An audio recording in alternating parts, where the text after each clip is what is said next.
আম কি দিয়ে কি বলে শুরু করব বুঝতে পারছি না। তো সেটাকে স্কিপ করে যাও। মধ্যে কথা বলছি যে আমরা এখানে জাম্বুরা খাবো, জাম্বুরা খাবো। তো একটা জাম্বুরা নিয়ে নিলাম, কাটতে শুরু করে দিয়েছি। কাটা হচ্ছে। আর সবাই মিলে আছে। এখানে শুধু আমাকে দেখা যাচ্ছে। কিন্তু ক্যামেরার সাইডে অনেকেই আছে। তো সবাই মিলে বলা হলো যে আজকে জাম্বুরা খাবো। তো শুরু হয়ে গেল আজকে জাম্বুরা খাবো। বিয়ের পর প্রথম বাড়িতে গেছি। সেখানে গিয়ে ছোটোবেলায় অনেক খেয়েছি, বিয়ের আগে অনেক খেয়েছি জাম্বুরা, এরকম জাম্বুরা মাখা করে অনেক খেয়েছি। তো তোমাদের কার কার জাম্বুরা মাখা খেতে ভালো লাগে তোমরা একটু কমেন্ট করো।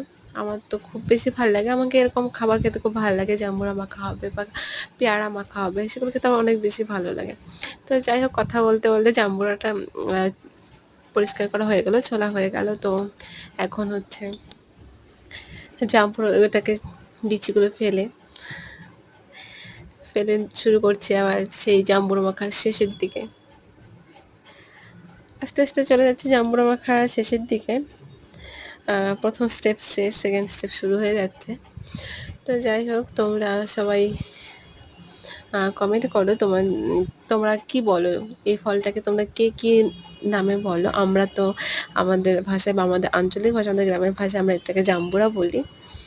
তো সেই ছোটোবেলায় অনেক খেয়েছি। আমার বোন আছে এখানে, মা আছে, সবাই ছিল ওখানে। শুধু আমাকে দেখা যাচ্ছে ঠিকই, তো ওখানে পাশে অনেকেই আছে।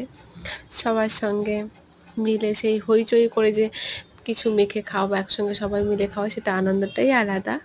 যেহেতু ছোটোবেলার থেকে আমরা গ্রামেই ছিলাম, গ্রামে একসঙ্গে সবাই খেতাম, এরকম করে খুব মজা হতো।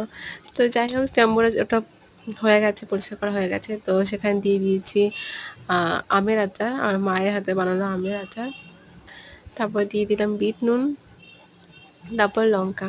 আর হ্যাঁ, এই লঙ্কার কথা বলে আমার বোন বলছিল যে লঙ্কা দেখে নাকি ওর ভয় লাগছে। তো যাই হোক, কিন্তু সে ঝাল খেতে পারে, এরকম না যে ঝাল খেতে পারছে না। তো সে ঝাল খেতে পারে, বলছে লঙ্কা থেকে ভয় লাগছে, আর বলছিল যে খুব ভালো একটা গন্ধ আসছে। সত্যিই তাই, খুব ভালো গন্ধ আসে, খুব সুন্দর, খুব ভালো লাগে খেতে, খুব টেস্টি, ঝাল ঝাল টকটক মিষ্টি মিষ্টি। তো খুব ভালো লাগে। কার কার পছন্দ তোমাদের এই জাম্বুরা মাখা খেতে, তোমরা কে কে পছন্দ করো একটু প্লিজ প্লিজ কমেন্টে জানাও। আর ভিডিওটা ভালো লাগলে অবশ্যই লাইক কমেন্ট শেয়ার করে দিও।